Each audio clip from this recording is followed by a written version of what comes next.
Kumusta kamong tanan? Maayo man. Salamat sa Dios kay maayo kitang tanan mga hinigugma ko mga igsuon. O ganiyan ni kita sa ikasiyam nga adlaw sa atong Novena Misa agig pagpangandam alang sa kapistahan sa atong mahal nga patrona admang adlaw ang inahan sa kanunayng panabang. Atong palakpakan ang atong mahal nga inahan.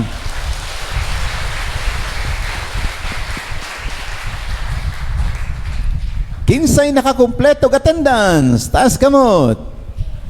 Wow, kadaghan nila. Kakumpleto gyud sila. Salamat kay nakakumpleto kita. Pakita kini sa atong dakong gugma sa atong mahal nga inahan, ang atong inahan sa kanunayng panabang.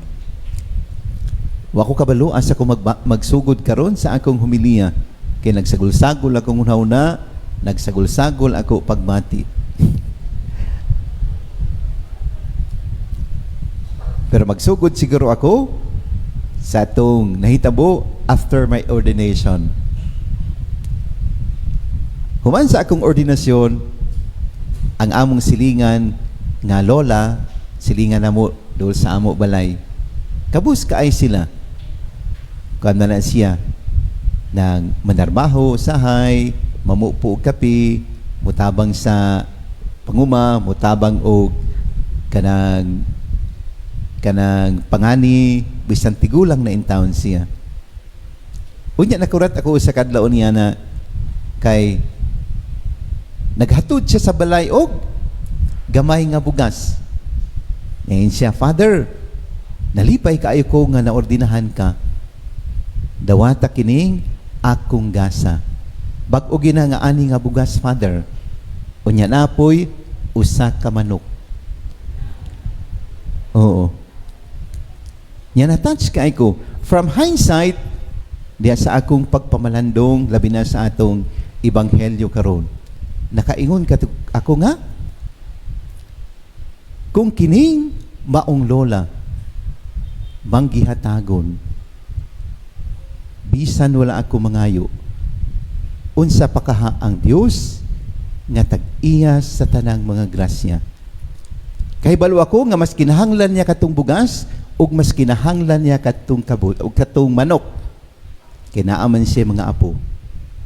Apan mas ipalabin niya kini paghalad kanako isip iyang gasa sa pasalamat sa akong ordinasyon.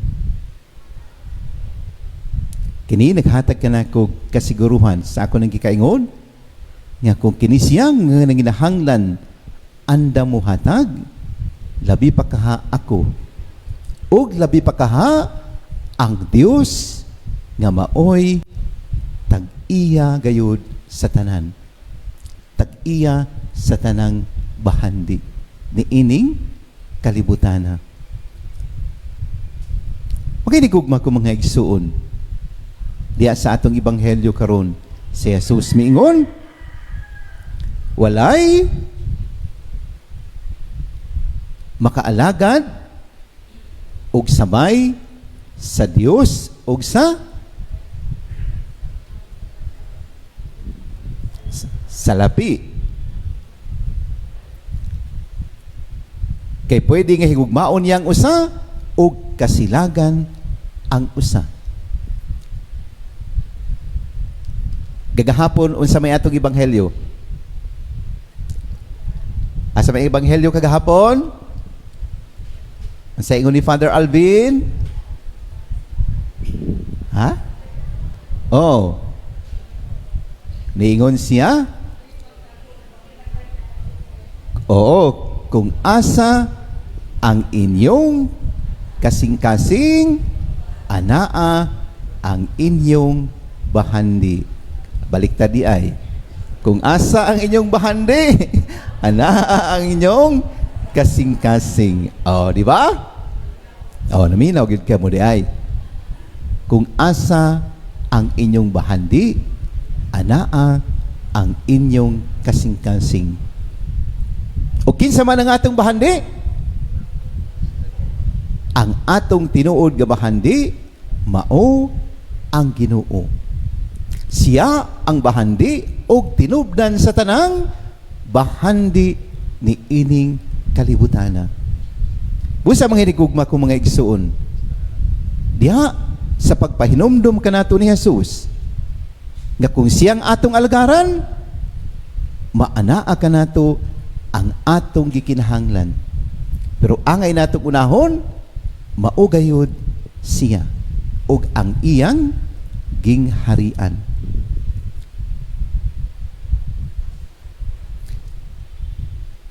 O kung atong isandig ang atong kinabuhi sa Dios, kining pag-alagad sa Ginoo nangahulugan nga kita nagatuo og nagasalig kaniya. Kani nangahulugan nga atong gisandig kaniya ang atong pagtuo og pagsalig. Atong gisandig kaniya ang atong kinabuhi. Busa depende gayud kung asa nato gisandig ang atong kinabuhi. Asa nato gisandig ang atong pagtuo. Reality check. Unsa man kita? Adunay pagtuo ug pagsalig? O jutay ang atong pagtuo ug pagsalig? Unsa man kita? Worrisome? Mabala. Oh.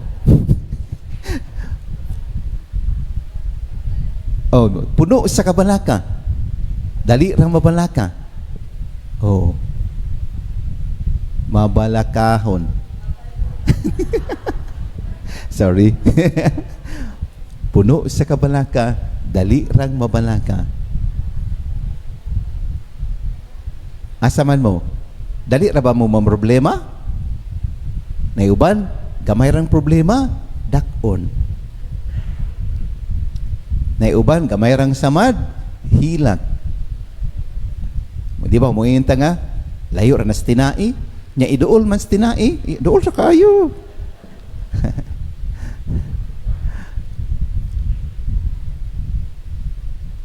Manginigugma ko mga igsuon. Kung atong isandig ang atong kinabuhi sa Dios, niingon si Jesus,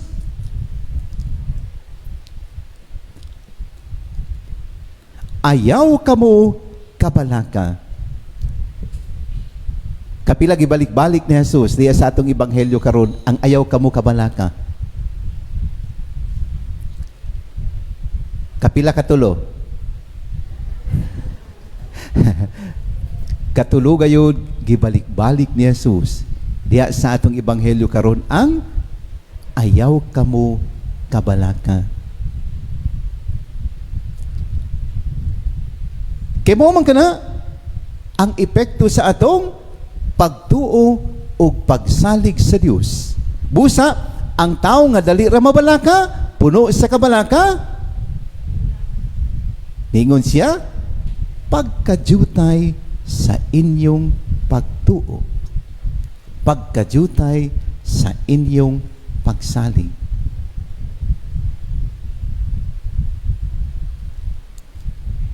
Diya sa akong kinabuhi isip ko sa kapari, karon man akong ika 20 years na nako karon no. Wa man ko magtuo, moabot ko 20 years. Okay, apil raman to ako, inter raman. O niabot man og tuig. Pero diha sa akong 20 years isip ko sa kapari, ako witness sa daghang kaayong kasaysayan sa mga tao nga adunay dakong pagtuo o pagsalig sa Dios. Pero ang uban, kanang matawag nato nga murag last recourse na ang Ginoo. Pero at least makahinumdum nga adunay Ginoo nga kaduulan, adunay Ginoo nga kasandigan. Sa kagayo ni ana diya sa kumbento gabi ina niyan ha nako gikan kuno sila nag-outing. Ya dito sa outing na inahitabo na kuno siya nakita nga usa ka panan-awon. Nya naglinatin man to, Father. Kasabot kag Latin, Father. Inko, sorry kaayo kay, hapit ko nabagsak sa Latin. Ang akong grade sa Latin, 76, 77. Oh. Kay Latin man tong gisulti sa akong nakitaan. Og tungod sa iyang nakitaan, grabe iyang kahadlok. Nya, sakit kayo iyang likod. Sakit yung kayo iyang likod. Wa siya kasabot. Pertigyong sakita sa iyang likod. Nag-agulo siya sa kasakit sa iyang likod. Unsa may akong mahimo? Ako lang mahimo ang akong nasinati isip ko sa kapari unsa akong nahibawaan. Og ang mga sakramento timaan gayud sa presensya sa Dios. Ang mga sakramento grasya gayud sa Ginoo. Sabay ako mabuhat, so wa man ko kabawog Latin, ingko mag-ampo lang ta. Unsa man atong mag-ampo, Father? Magkuan ta aning anointing of the sick. Kining pagdihog sa masakiton, ora may atong mahimo. So nag-anointing me, atubangan sa altar diha sa kuan, nag-ampo nya akong gi kuan kanang right sa kanang anointing of the sick. Nya paghuman og butang salana gayud sa iyang agtang og sa iyang kamot, unya human sa final blessing, miingon siya, kasukaon man ko, unya nisuka siya. Nya nahapsay, murag nahapsay na. Siya manguli na mi, Father. Nanguli dahin sila. Nya wa naman nabalik, nibalik na ulian ni siguro to kay wa naman nibalik.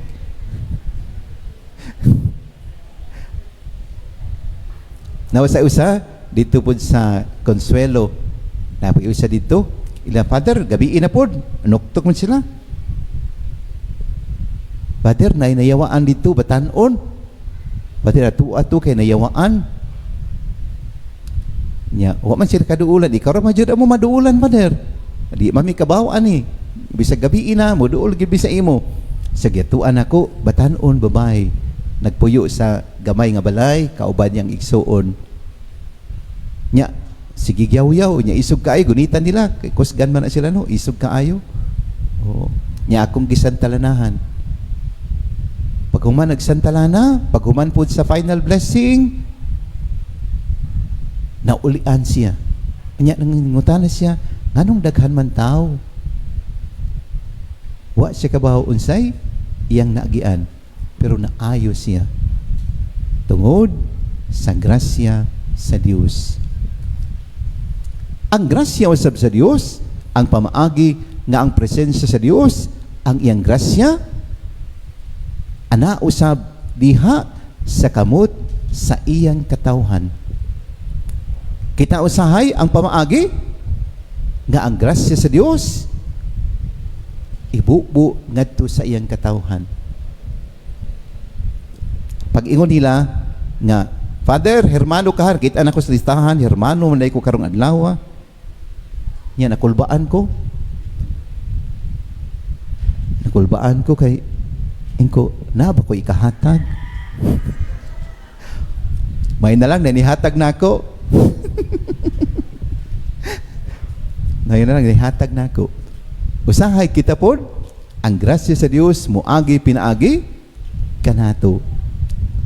Dito po sa Kamotes, bag-o pa ko. Na nagpamisa patay. Human sa misa sa patay, of course, nakita na ko ilang balay, ilang kahimtang, naglisod gayod sila.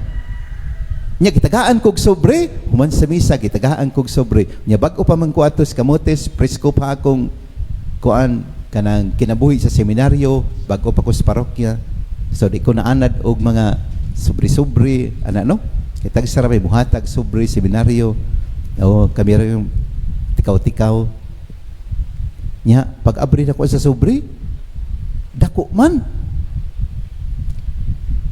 Unya kay na konsensya man ko. So nagsagol akong pagbati. Akong una-una, kung ako ning ibalik, basig mainsulto ang naghatag nako. Basig moingon unya nga, abi kay kabusmi, di man mo dawat si Father. Pero sa akong kasing-kasing po, di sa ko makadawat. Tungod kay dako la anang kanako. Unya nakita dako ang ilang kahimtang, unya namatyan pag yun. Nakita nako among painit. Nya ingon na lang ko, gikuhaan ako gamay. Unya akong giuli, ina nako. Una minilakaw, iuli ding sobre dito. Ina nagkuha ras pader og gamay. Para kuan na lang, win-win solution. Oo, kuha ko gamay, gipaulit na ko ang sobre. Nya ibalik sila ni ato sakyanan sila. Salamat Father. Abi nimo Father, kaming managsilingan, nag-amot-amot mi ato para ihatag sa imo.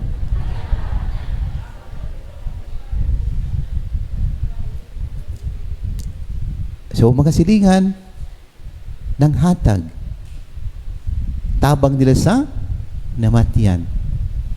Mga digugma ko mga igsuon, ang grasya sa Dios mudagayday gayud kanatong tanan. Ang importante nga dili kita angay mabalaka. Kay magpadala man siya instrumento aron ihatag kanato ang atong gikinahanglan. Bisag out of topic, ako lang idayon og sulti. Kung magsikol, ayaw mo kabalaka, wa ka mo ihatag. Kay ako po di ko madawat basta masakiton. Bisag unsa ka kwartahan para fair tanano. Kay uban mahadlok, di mo tawag og pari tungod kay wa kuno sila'y ikahatag.